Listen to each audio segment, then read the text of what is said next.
आज इस वीडियो में हम लोग बात करने वाले हैं अल्फ़ा और बीटा।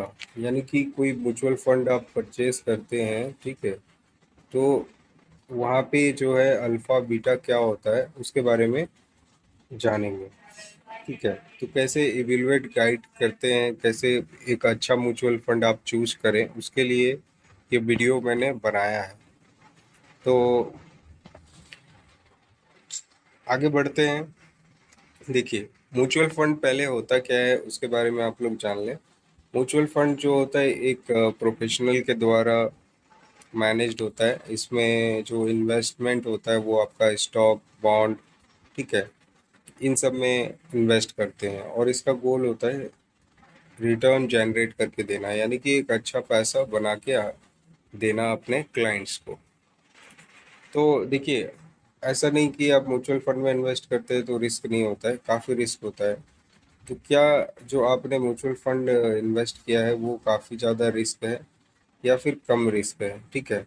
तो ये अल्फ़ा और बीटा दो कोर मैट्रिक्स है जिससे आप ये जान सकते हो कि फंड रिस्की कितना है, ठीक है।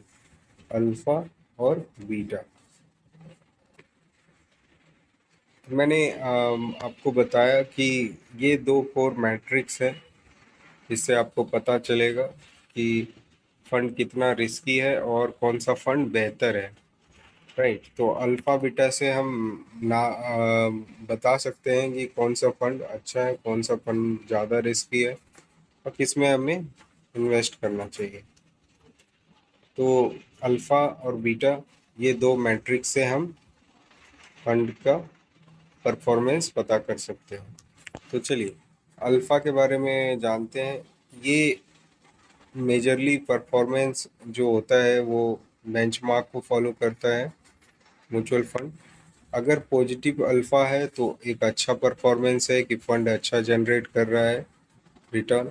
अगर नेगेटिव अल्फ़ा है यानी कि अंडर परफॉर्मेंस है, यानी कि जो म्यूचुअल फंड आपने लिया है वो उतना अच्छा परफॉर्मेंस नहीं कर रहा है। तो ये फॉर्मूला है actual return minus risk free rate minus beta into benchmark return risk free rate. तो इस फॉर्मूले से आप जो है अल्फ़ा निकाल सकते हैं किसी भी फंड का, ठीक है। बट आपको उतना चीज़ जानना नहीं है, आपको ये देखना है कि पॉजिटिव अल्फ़ा है कि नहीं। अगर पॉजिटिव अल्फ़ा है तो मतलब कि फंड अच्छा जनरेट कर रहा है। देखिए, अब यहाँ पे एग्जाम्पल के थ्रू समझते हैं। फंड का रिटर्न 12% है, बेंचमार्क रिटर्न 10% है। अल्फ़ा +2% है तो आउट परफॉर्मेंस है कि एक अच्छा परफॉर्मेंस कर रहा है फंड और रिटर्न भी अच्छा जनरेट कर रहा है। तो आई होप अल्फ़ा आप लोगों को समझ आ गया होगा। 1 से अगर ज़्यादा है कोई भी फंड का तो एक अच्छा रिटर्न जनरेट कर रहा है। यहीं पे बीटा को एक वोलेटिलिटी के रूप में नापा जाता है कि फंड कैसा परफॉर्मेंस कर रहा है, कहीं अंडर परफॉर्मेंस तो नहीं है, ज़्यादा वोलेटाइल तो नहीं है।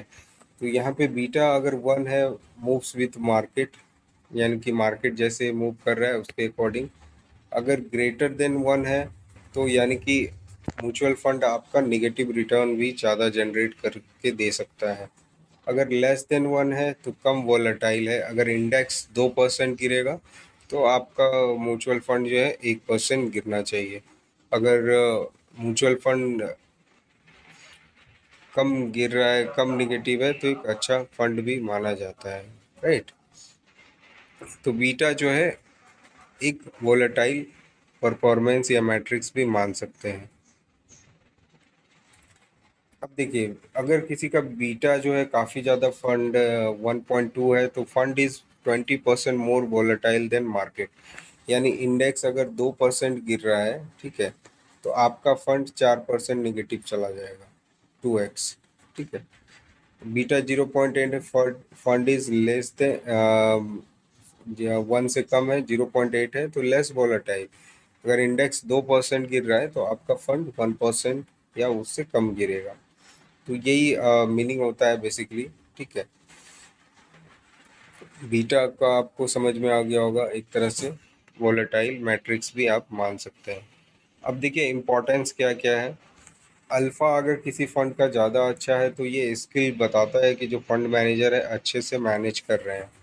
बीटा जो है रिस्क लेवल को बताता है, ठीक है, कि इससे हेल्प मिलता है आपको कि इन्वेस्टमेंट में कितना रिस्की है, ठीक है, फंड सही है कि नहीं है। तो ये सब चीज़ें आपको इम्पोर्टेंस होता है। देखिए अल्फ़ा और बीटा, अल्फ़ा जो है रिटर्न अगर जितना ज़्यादा होगा किसी फंड का उतना ज़्यादा रिटर्न आपको देखने को मिलेगा, और इससे इंडिकेट ये होता है कि फंड मैनेजर का स्किल काफ़ी अच्छा है। बीटा जितना कम हो उससे ये दिखता है कि इंडिकेटर से आप ये पता लगा सकते हैं कि फंड रिस्क लेवल कम है, राइट। अब देखिए अब हम क्या इससे फ़ायदा जो अभी हमने सीखा उससे क्या क्या ले सकते हैं। तो अल्फ़ा से आप जज कर सकते हैं कि फ़ंड मैनेजर का परफॉर्मेंस कैसा है, ठीक है, फ़ंड अच्छा परफॉर्म कर रहा है कि नहीं। इसके बाद बीटा से आप क्या सीखा आपने, ये सीखा कि फ़ंड मैनेजर किस तरह से रिस्क को मैनेज कर रहा है। इन दोनों को कंबाइन करके आप एक स्मार्ट इन्वेस्टिंग भी कर सकते हैं। अगर अल्फ़ा आपका जो है ग्रेटर देन 1 है और इसके बाद बीटा लेस देन 1 है या 0 है, तो इससे आपकी लेस वॉलेटाइल है और फंड भी एक अच्छा जनरेट करके मुझे दे रहा है।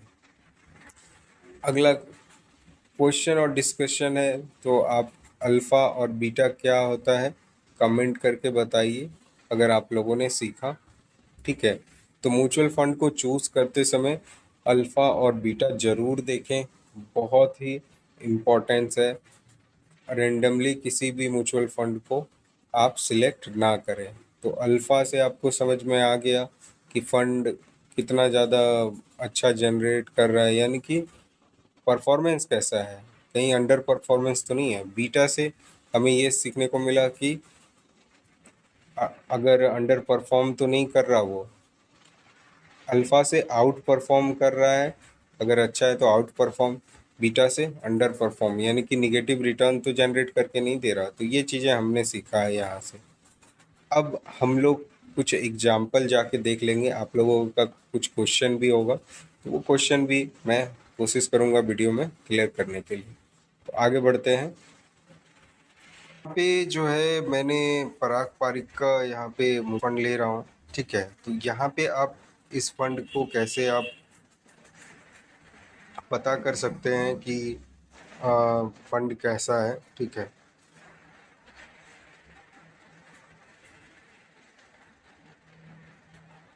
तो ये तो फंड है हमारा, है ना। अब यहाँ पे जाके होल्डिंग एनालिसिस पे आप क्लिक करेंगे, ठीक है। अब देखिए यहाँ पे आपको मार्केट कैपिटल दिख जाएगा।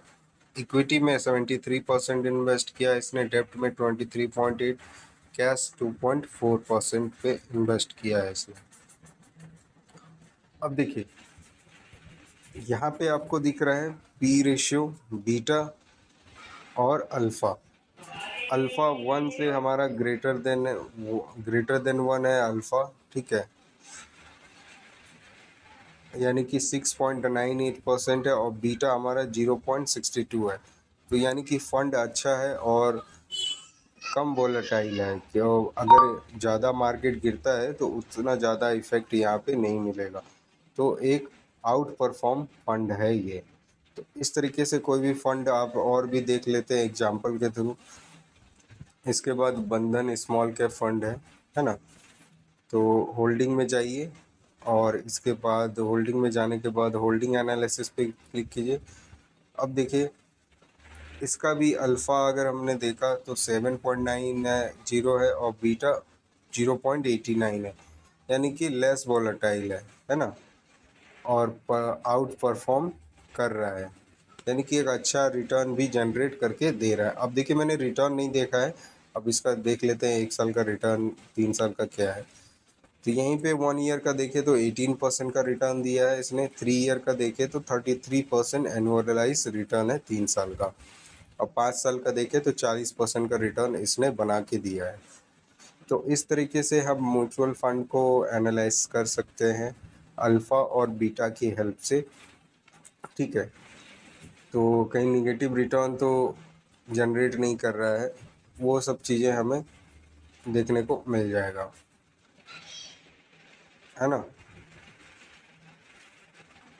अब देखिए क्वांट स्मॉल कैप फंड है ना। अब इसके होल्डिंग में जाएंगे। अब देखिए इसका जो है बीटा 0.9 है, अल्फ़ा 4.72 है, आपको देखने को मिल रहा है। तो इसका अल्फ़ा कम है तो रिटर्न भी कम जनरेट करके दिया है ना।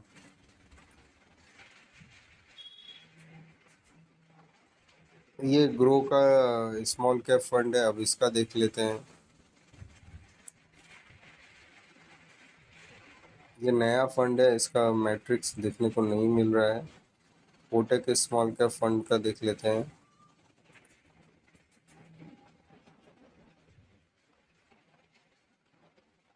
अल्फ़ा जो है यहाँ पे नहीं है, 0.81 है।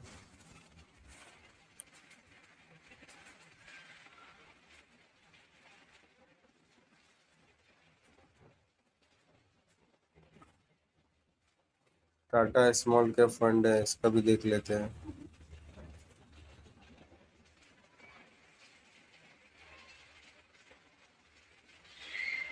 तो अल्फ़ा इसका काफ़ी कम है, ठीक है।